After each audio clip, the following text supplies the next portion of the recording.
당신의 마음이 있는 곳에 나의 마음이 있기를 원해요.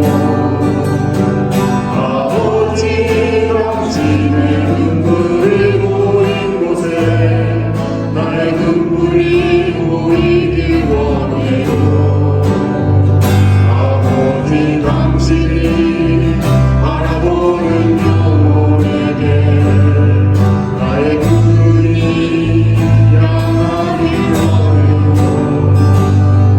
아버지 당신이 울고 있는 어두운 밤에 나의 눈물이 향하길 원해요.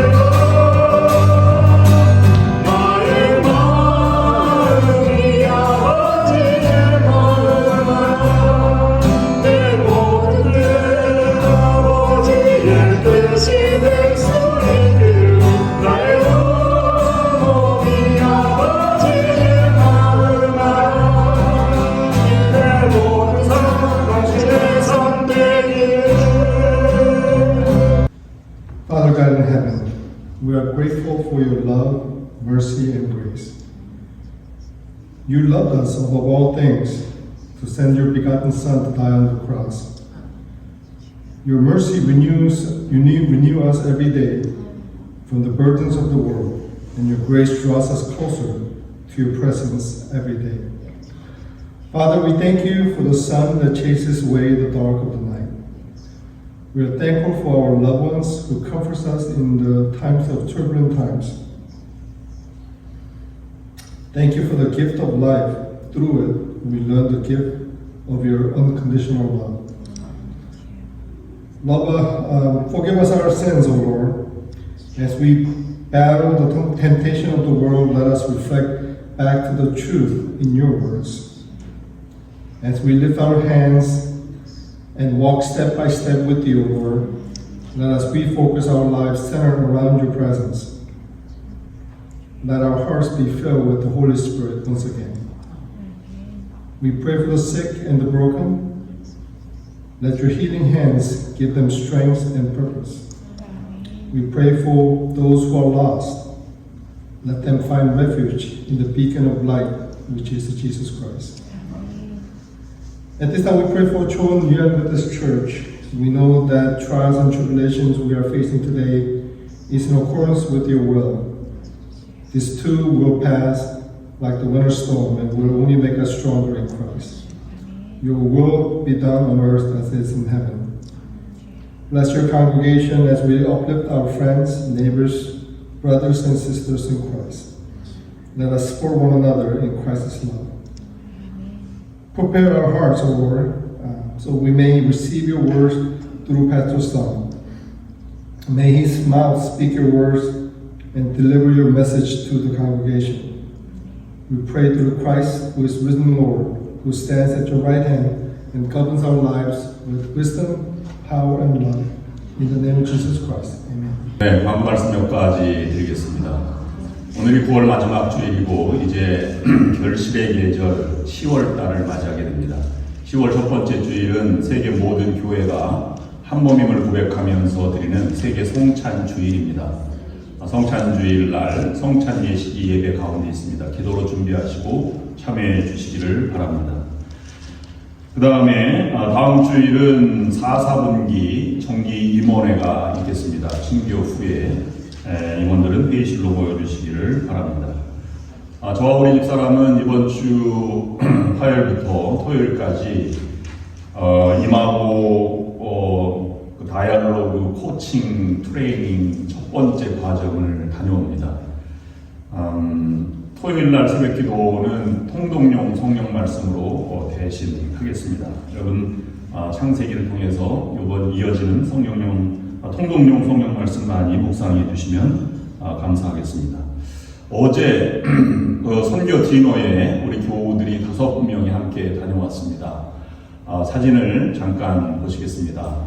산나먼밸리라는 UMC의 샘윤 우리 한국계 목사님이 담임 목사님으로 계신 캠퍼스가 아주 아름다운 곳에서 열렸습니다. 설교는 발레오 그 웨이사이드라고 하는 곳에서 목회하는 젊은 목사님 박노아 목사님께서 설교를 해주셨는데 제가 젊은 목사님이 큰 아주 은혜의 시간, 감동의 시간이 되었습니다. 나중에 다시 우리가 만날 기회 있으면 말씀을 듣는 시간이 가졌으면 좋겠습니다. 여성교회 연합회가 특별 찬송을 했고요. 그 다음에 목사님, 사모님들 찬양 시간이 있었습니다. 왜 이렇게 많은가 라고 생각하실지 모르겠습니다만은 한인교회는 14개지만 타인종 목사님이 40명 정도 됩니다. 그러니까 이 캘리포니아 네바다 북가주 연회에 영어권 사역하는 분들이 훨씬 더 많이 계십니다. 그래서 그렇게 많은 인원이 참여하게 되었습니다.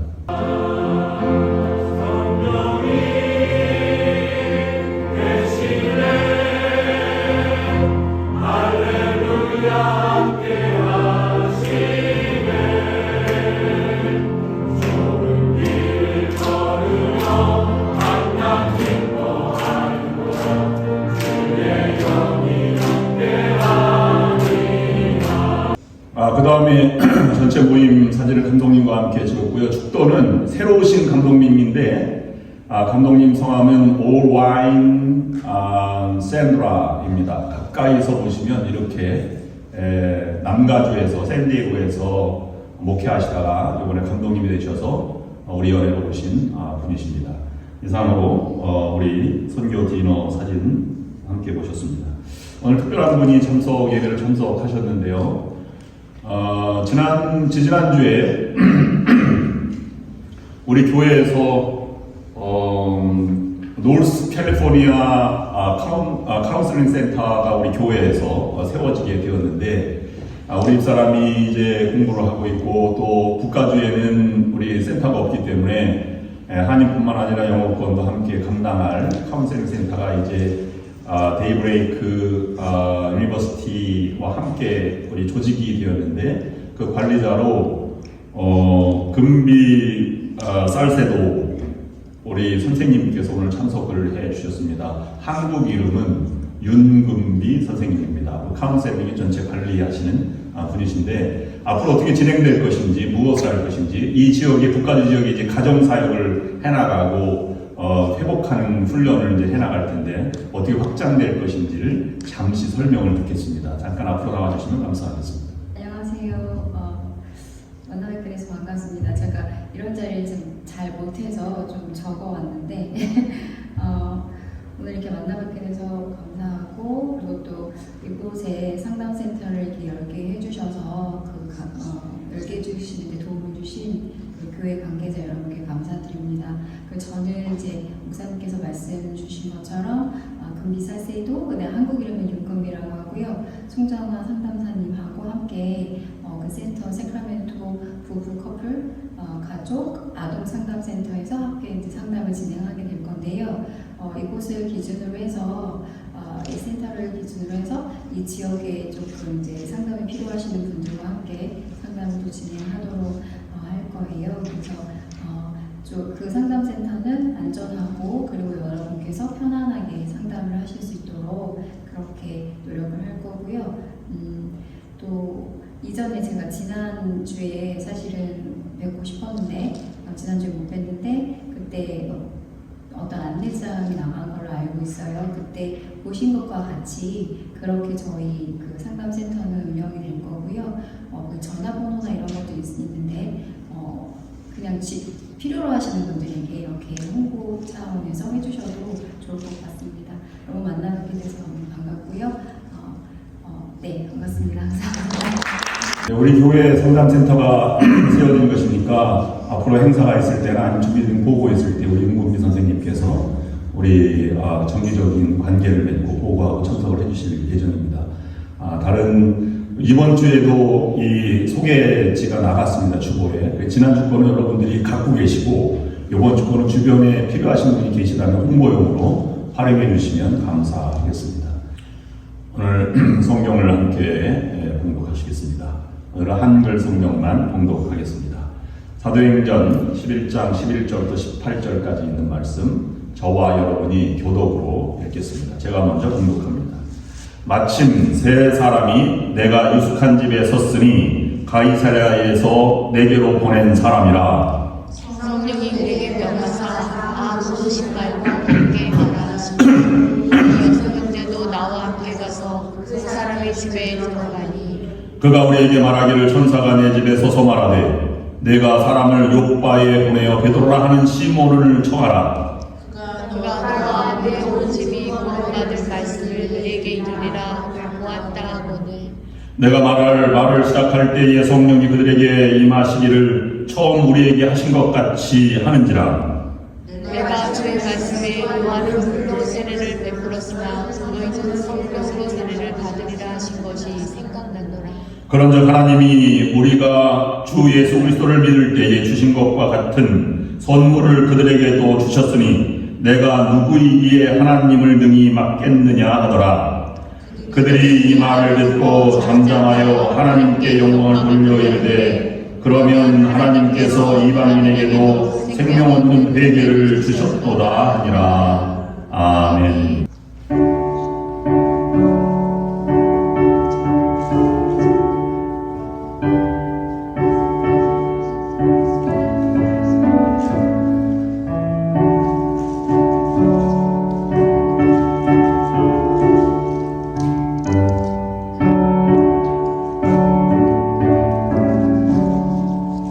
의원 되신 예수님의 그 신은 좀 비싸우며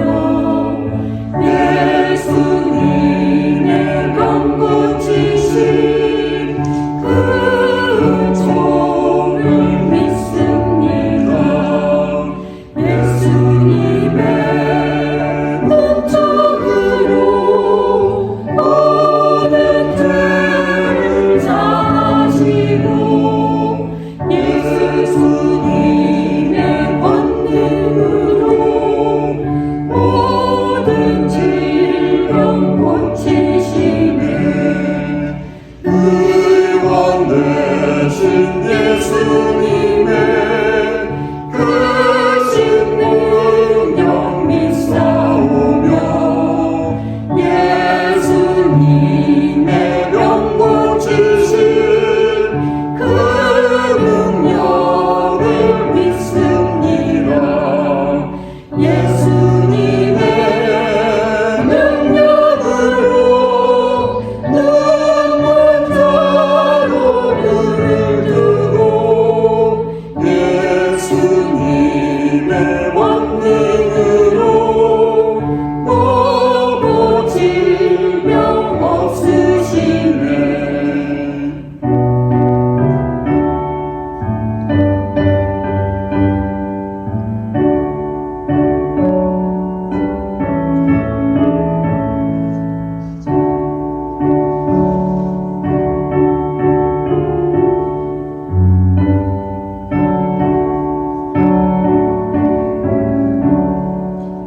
의원 되신 예수님의 그 신이 좀 믿사오며 예수님의 병 고치신 그 종을 믿습니다. 예수님의 이적으로 죽을 병도 물러가고 예수님의 권능으로 모든 고통 씻어주네.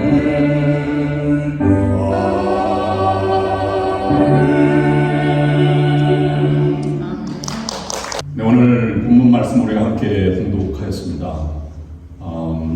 사도행전 11장은 고넬료라고 하는 로마의 백부장이 베드로, 그 당시에 가장 예루살렘 교회의 수장이었고 초대 교회 공동체 리더였던 베드로를 초청해서 그 가정에서 예배를 드리고 세례를 받고 그 다음에 안수할 때에 큰 성령이 임했던 그 현장을 우리가 11장에서 만나볼 수 있습니다.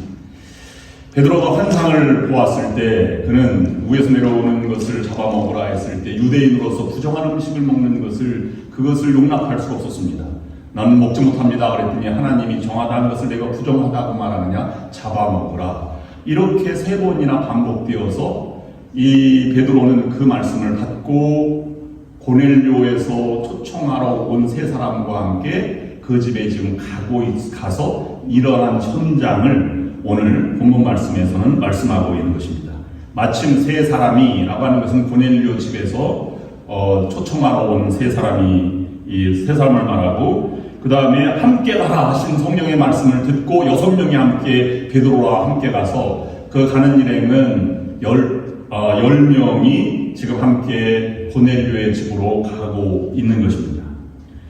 그래서 그 가정에 너와 내 온 집이 구원받을 만한 말씀을 내게 이르리라 한 말씀을 가지고 가정 예배를 드렸을 때 요한은 물로 세례를 베풀었으나 너희는 성령으로 세례를 받으라 라고 설교했을 때 성령이 임했습니다. 아마 10사람과 고넬료의 가정이라고 하니까 아내와 자녀들까지 포함하면 아마 일가 친척을 다 포함해도 15명에 20명 내외일 것입니다. 그들에게 성령이 임한 것을 보고 함께 갔던 모든 사람들이 이 성령의 하나님을 능히 맡겠느냐라고 말하면서 그들이 말을 듣고 잠잠하여 하나님께 영광을 돌리리되 그러면 하나님께서 이방인도 생명 얻는 회개를 주셨도다 라고 해서 최초의 세례를 받고 회개하는 구원의 반열에 든 이방인들이 나왔음을 우리에게 보여주고 있습니다.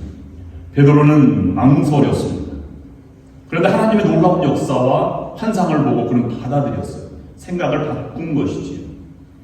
그런데 정작 초대교회가 확산되어 나갈 때는 베드로라고 하는 한 사도의 변화와 고넬료의 변화만 있었던 것이 아니라 무수한 내부의 외부의 적들을 만나면서 그것을 어떻게 변화하면서 초대교회가 확장되어 감을 오늘 본문 말씀에서 우리에게 전해주고 있습니다.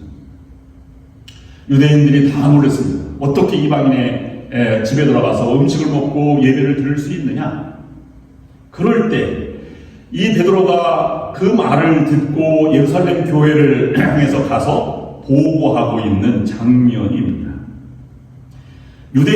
반대했던 유대인들뿐만 아니라 교회 안에 유대인 중에서 회개한 많은 유대인 그리스도인들이 베드로를 비난하고 나섰습니다. 어떻게 이방인의 집에 들어갈 수 있으며 그와 함께 식사할 수 있으며 예배를 드릴 수 있는가? 라고 하는 것을 묻게 된 것입니다.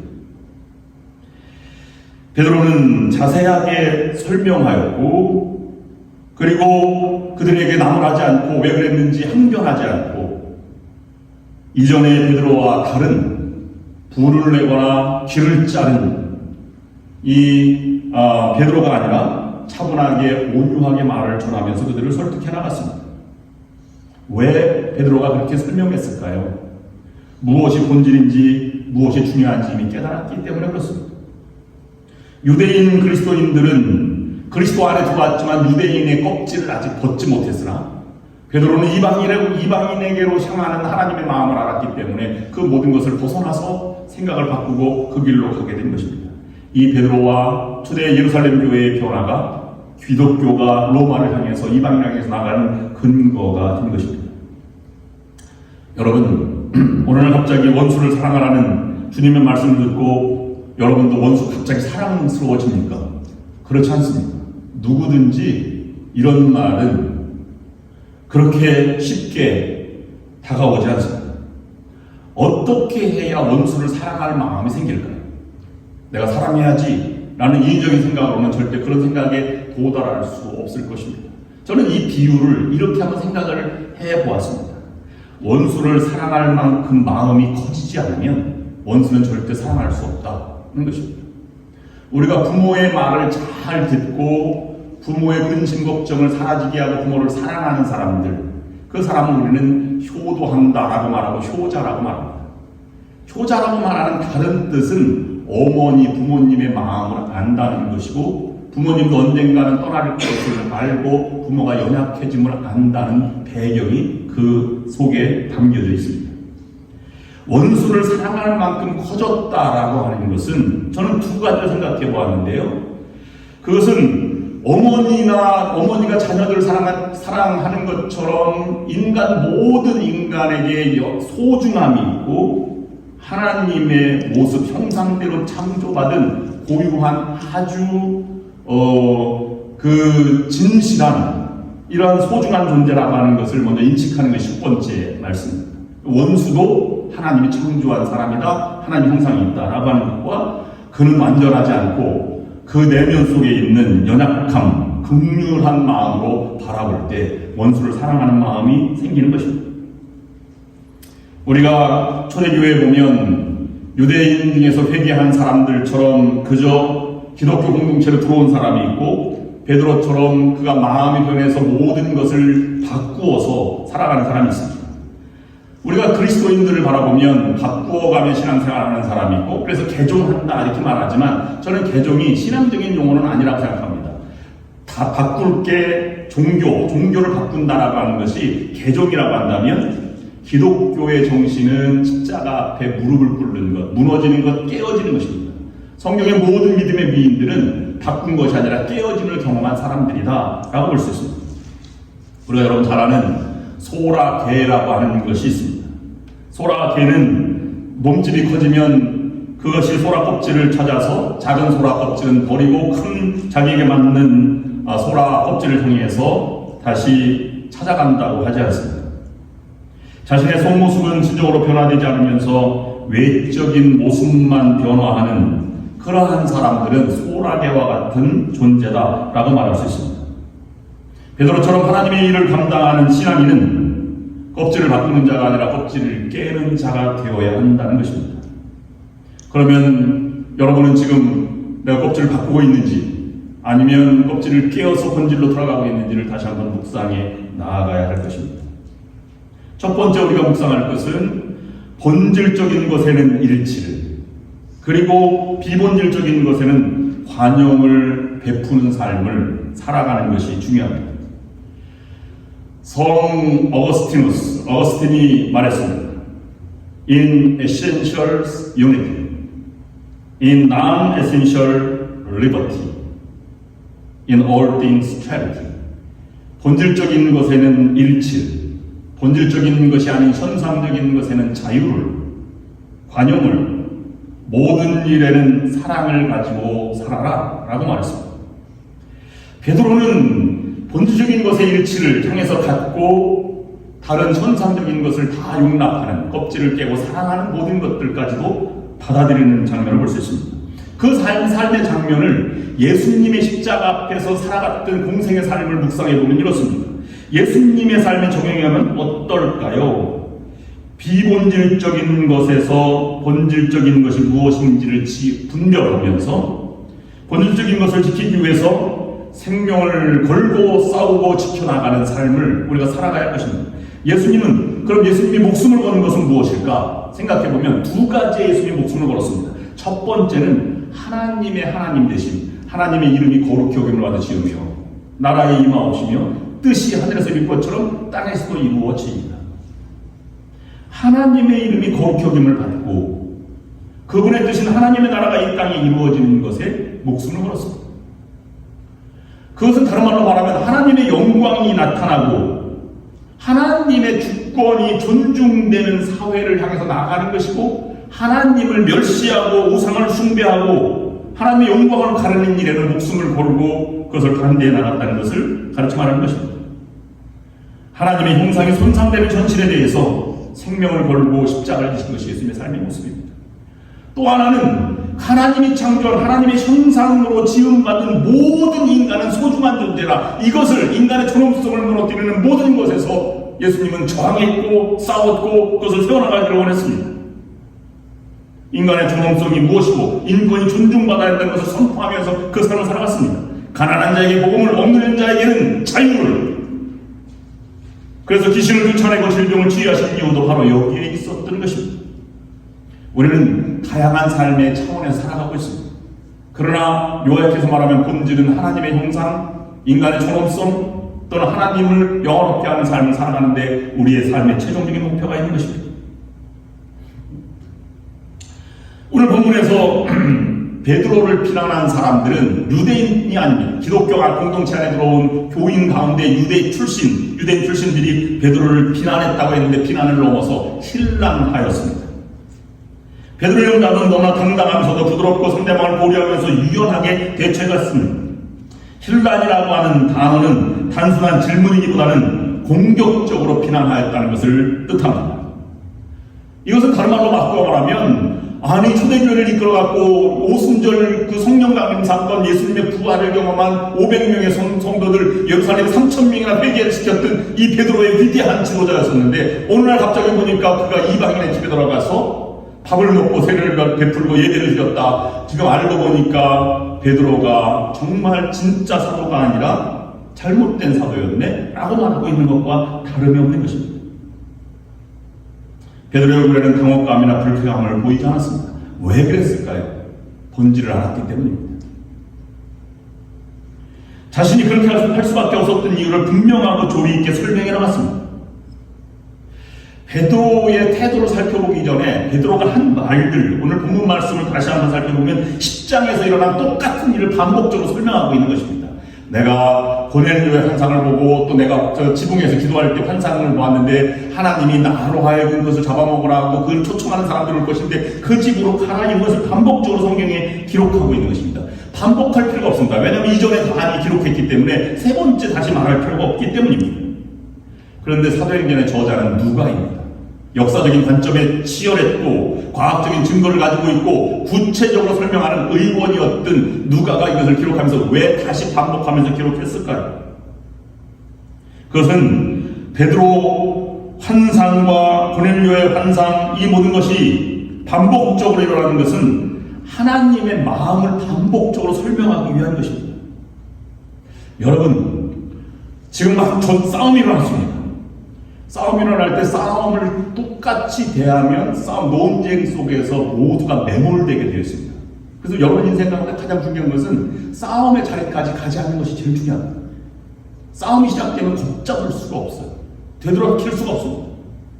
그래서 나중에는 둘 다 상처만 받고 원수지간이 되는 경우가 있습니다. 혹시 내가 정말 맞아 라고 말할 때 3자 대면을 하자고 말합니다. 여러분 3자 대면에서 해결된 적이 한 번도 없습니다. 보는 관점이 다 틀리기 때문에 그렇습니다. 그러므로 싸우는 전까지 가는 것이 제일 중요한 것입니다. 문제 밖을 바라볼 수 있는 것입니다. 베드로가 막 저항하는 사람들의 모습을 보고 그것을 바라보고 그 밖에 모았습니다. 하나님이 저들까지도 사랑하시는구나. 문제 이외에 더 큰 근본적인 것을 바라볼 수 있는 것입니다. 하나님이 저들 뿐만 아니라 이방인에게까지도 향하고 가고 있다고 하는 것을 바라보고 그 모습 가운데 매몰되지 않고 온유하게 자세히 설명하고 있는 것입니다. 이미 껍질은 띄어져 있고 본질로 돌아간 사람이 되었던 것입니다. 그렇습니다. 우리의 마음 깊이 새겨야 할 하나님의 마음은 하나님의 구원의 역사가 우리를 통해서 이루어져 가고 열매를 맺어 가기를 원하신다는 것입니다. 하나님이 우리를 통하여 열매를 맺기 위해서는 우리들이 두꺼운 껍질이 벗어져야 한다는 것입니다. 그것을 이겨나갈 수 있는 그런 신앙이 되어야 한다고 우리에게 말씀해 주고 있는 것입니다. 그리고 내가 끝까지 껍질을 깨어지고 죽어야 그리스도가 살아나신다는 것을 몸소 실천하고 있는 것입니다. 이것을 한 번에 일어나면 얼마나 좋겠습니까? 그런데 다시 한번 우리가 생각해 보면 이걸 구체적으로 다시 적용해 보면 성숙한 사람들, 신앙의 사람은 본질은 복음을 전하되 현상은 모든 사람을 사랑하는 존재로 바꾸어져 가는 것입니다. 우리가 바꾸어져 간다 이렇게 말하니까 베드로는 이미 바뀌었습니다. 근데 막 저항했던 예루살렘 성도들을 먼저 묵상해 보면 그들도 이 사도 바울을 막 비난했는데 비난하는 가운데 사도 바울의 모습을 보았어요. 설명을 들었습니다. 근데 그 비난했던 사람들 예루살렘 교회의 성도들의 모습은 하나님의 소원을 이루어드리기에 합당한 사람들로 변해감을 볼 수 있습니다. 베드로는 이미 다 성령의 사람으로 바꿔졌지만 그들이 비난했던 그들이 베드로의 설교를 듣고 껍질을 깨뜨린 성숙한 사람들로 변해가고 있다는 것입니다. 하나님은 그냥 쓰시지 않고 변화한 사람들, 성숙한 사람들을 통해서 이루어 가심을 볼 수 있습니다. 우리는 하나님의 껍질을 깨뜨린 사람에게 하나님께서 꿈을 부어주시고 그 꿈을 이루어가도록 함께 하시며 도와주시는 모습을 오늘 본문에서 만날 수 있습니다. 제자리 오른말 하지 말고 논쟁에 전쟁에 싸움에 매몰되지 않고 그것을 뛰어넘을 수 있는 용기를 가져야 할 것입니다. 베드로처럼 어떤 공격과 장애물을 만나도 마음의 평안을 지킬 수 있어야 할 것입니다.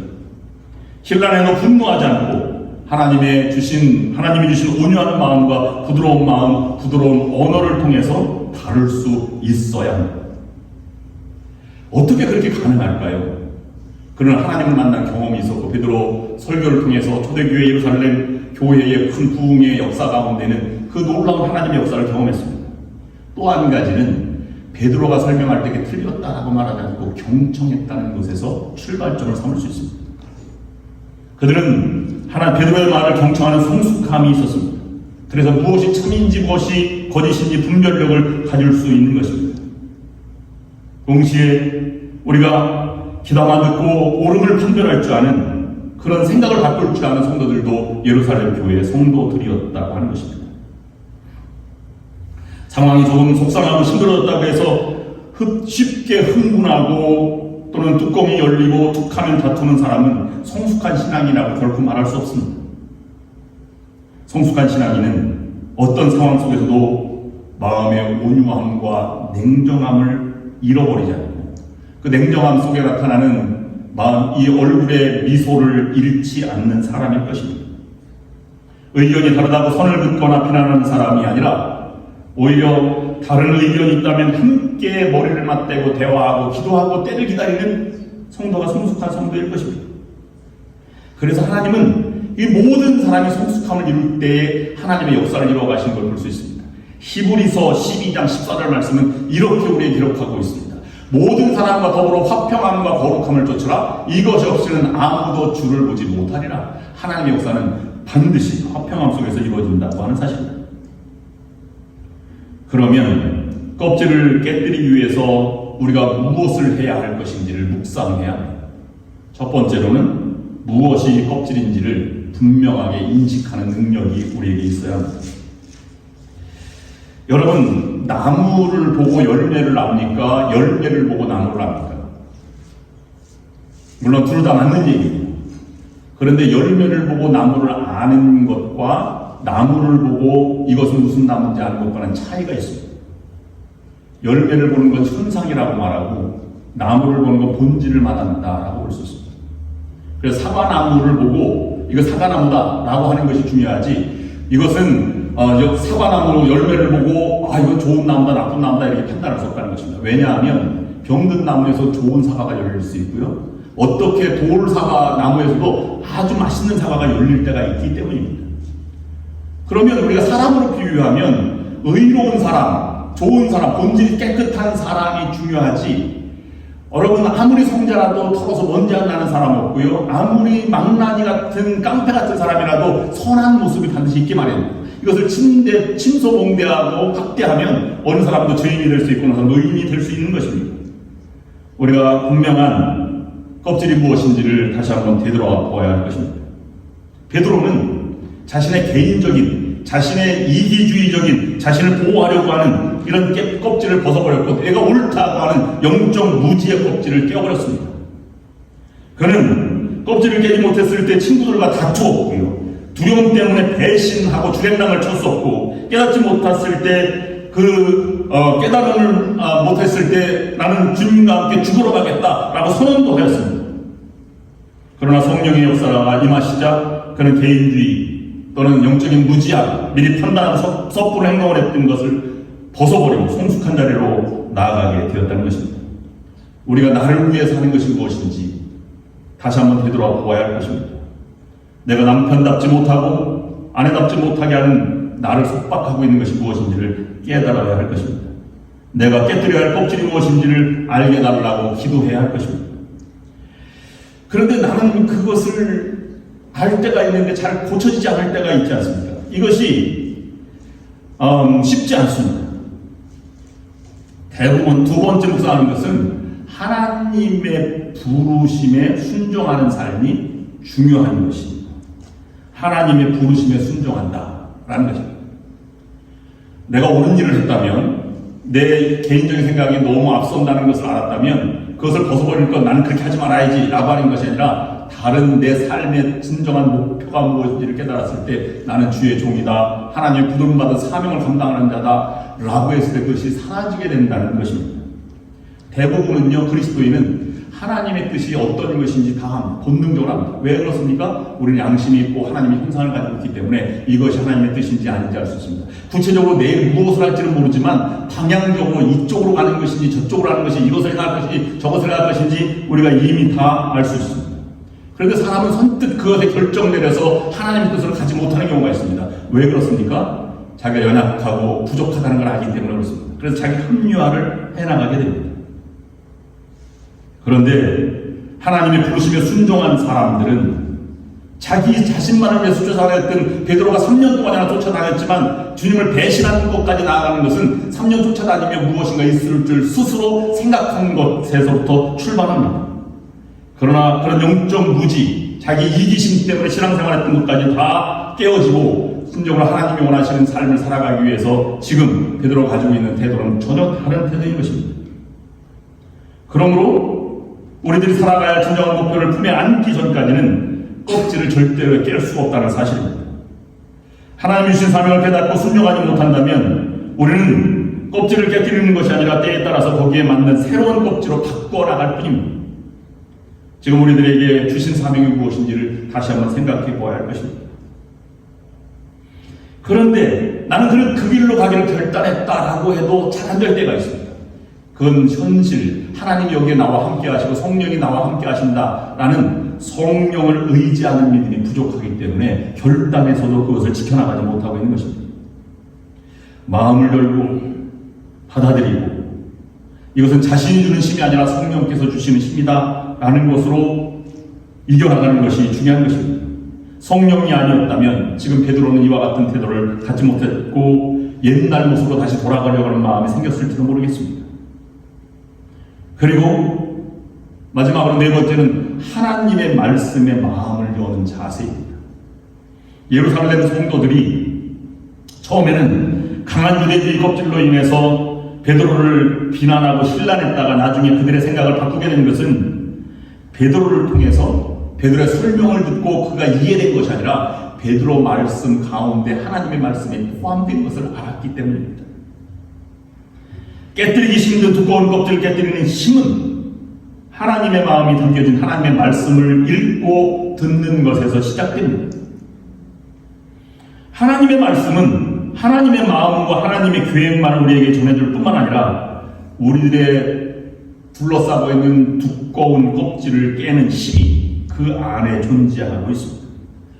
여러분 잘 아는 디모데후서 3장 16절 17절 말씀 보면 모든 성경은 하나님의 감동으로 된 것으로 교훈과 책망과 바르게 함과 의로 교육하기에 유익하니 이는 하나님의 사람으로 온전케 하며 모든 선한 일을 하기에 행하기에 온전케 하려 함이라 라고 말하고 있습니다.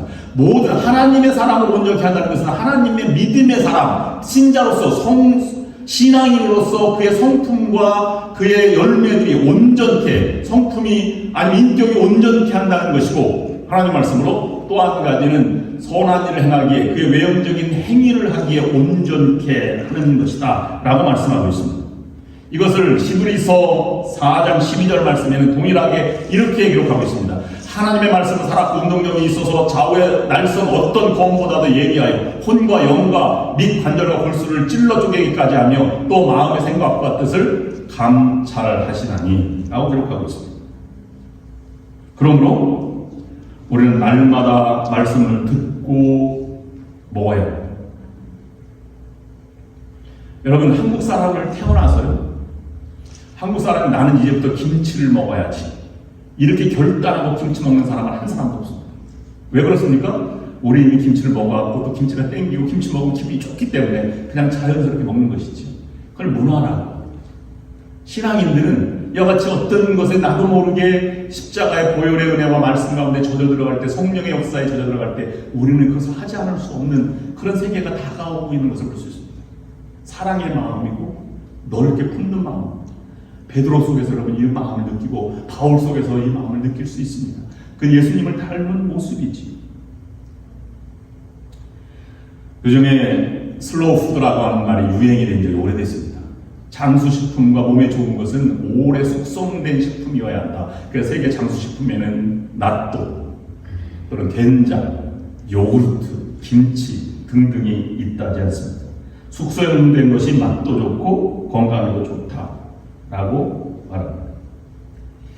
똑같은 말씀인데도 매일 말씀을 읽을 때 다르게 다가오는 것은 왜일까? 저는 생각해 보았습니다. 요즘 창세기를 읽고 있는데요. 저는 아브라함이 되게 위대한 사람처럼 느껴졌습니다. 야, 고향과 친척을 버리고 다 따라갔는데 하나님이 그와 함께 해주셔서 막 믿음이 충천해서 이삭도 바칠 정도로 이렇게 믿음이 충천한 사람이었다라고 생각했는데 요즘 새벽에 창세기 읽는데 자꾸 아브라함의 연약한 모습이 자꾸 떠오르는 것입니다. 여러분, 아브라함이 고향과 친척 아비집을 버렸습니까? 떠나간 건 맞지만요. 고향은 버렸어요. 근데 가나안 땅까지 가지 못했습니다. 왜냐하면 중간에 고향과 비슷한 하란에 머물렀습니다. 인간의 연약한 모습이 있죠. 친척을 떠나라고 했는데 친척을 다 떠났는데 자기 조카 롯을 데리고 왔습니다. 친척을 아주 떠나지 못했습니다. 아비집을 떠나라고 했는데 아버지도 사라도 함께 데리고 왔습니다. 그래서 하란에서 그 6년 동안 머물면서 데려가 죽지요. 그래서 아비집을 온전히 떠나지 못했습니다.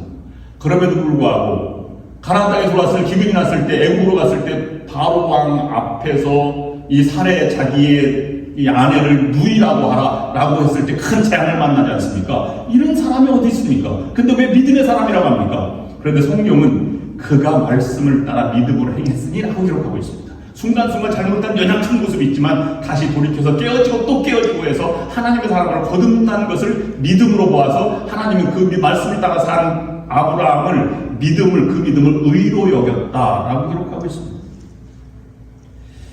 여러분, 우리의 삶도 이것이 숙성되고 깨어지고 녹아져야 할 것입니다. 그래야 복음이 전파되고 우리가 사는 것에 아름다운 공동체가 될 것입니다. 나의 자존심, 자만, 상처, 이 모든 것들도 다 감출 수 있어야 할 것입니다. 오늘 여러분 점심 챙겨가 보자 하면 김치찌개입니다. 김치찌개는 돼지갈비를 넣어서 돼지갈비 김치찌개. 우리 집사람 만드는 것을 보고 제가 옛날 생각이 났어요. 야, 김치를 먹는다. 제가 캔사스에 있을 때 우리 한 60-70명 되는 교우들이 캔사스는 아이스 스톰이 가끔 와요. 그 비가 내리는 게 얼음으로 오는 건데 그 지면이 낮으니까 얼음으로 내릴 때 얼음이 녹아서 이렇게 30cm 정도 얼음 두께가 이렇게 온 마을에 깔립니다. 그러면 전신주도 끊어지고 전화도 안 되고 에어컨도 나가고 전기 나가고 다 나가요. 근데 보름 동안 나간 적이 있어요. 밖을 보니까 얼음 왕국이긴 한데요. 추워서 마이너스 15, 파르케로나에서 되니까 영하 25도 이렇게 되는 것 아닙니까? 비상사태가 일어났고요. 아무것도 다닐 수 없습니다. 먹을 것도 없고 마을 집안에 파이어플레이스 있어도 뭐합니까? 나무가 있어야지. 그런 난민이 없습니다. 정부에서는 그래도 가끔 들어오는 집 있어 그걸 개방하라고 이렇게 얘기합니다. 근데 어느 집에 갔더니 권사님 집에 초청을 한 거예요. 한 50명 초청했어요. 김치 갈비찜을 했어요. 우리 애들이랑 일주일 동안 고생하다가 그걸 먹는데 얼마나 맛있겠습니까? 근데 우리 큰애가 그걸 먹고 못 일어나서 너무 많이 먹어서 그렇게 맛있게 먹은 것을 오늘 먹는데 그 맛인지는 모르겠지만 그렇습니다. 그 정도로 우리가 만난 존재, 성숙한 존재가 되어야 되지 않겠습니까? 우리의 삶에 감동이 있어야 되지 않겠습니까?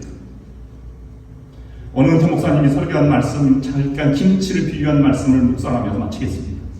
이렇게 말했습니다.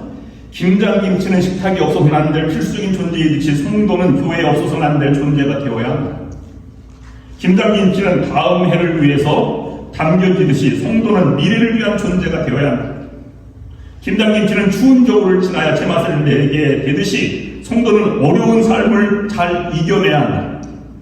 귀한 김장김치일수록 땅속 깊은 곳에 항아리 안에 담겨 있듯이 성도는 자신의 자랑치 않는 경선의 자리에서 있어야 합니다. 이러한 김장김치와 같은 성숙한 신앙인이 되려면 자기 자신의 껍질을 깨트리는 용기가 있어야 합니다. 배추 항아리 속에 담겨져 자신의 두꺼운 껍질을 깨뜨려 숙성된 김치가 되듯이 우리들도 우리의 껍질을 깨뜨리고 성숙한 신앙인이 되어야 합니다. 그러기 위해서 하나님이 주신 살아야 할 삶의 분명한 목표를 찾고 그 삶을 살아가야 하며 자신의 힘으로가 아니라 성령의 도우심을 깨달으며 받으며 살아가야 하며 날마다 하나님 말씀을 자신의 껍질을 고른 거울처럼 읽어야 하고 껍질을 벗겨내고 깨는 힘으로 하나님의 말씀을 먹고 살아야 할 것입니다. 그런 여러분 모두가 될 수 있기를 주님의 이름으로 축원합니다. 기도하겠습니다. 이제는 우리를 구원하시기 위해 십자가 위에 달려 돌아가시기까지 십자가의 보혈을 흘리신 예수 그리스도의 고용하시는 은혜와 독생자를 우리에게 내어주시기까지 우리를 한 사람 한 사람을 사랑하여 주신 하나님의 그 크신 사랑하심과 우리와 늘 동행하셔서 힘과 용기를 주시는 성령의 역사인도 교통하시니 오늘 예배를 마치고 나아가는 모든 성도들 위해와 저들의 가정과 하는 모든 일 위해와 우리 좋은 연합감리교회 위해 지금부터 영원토록 함께 없시기를 간절히 축원하옵나이다. 아멘.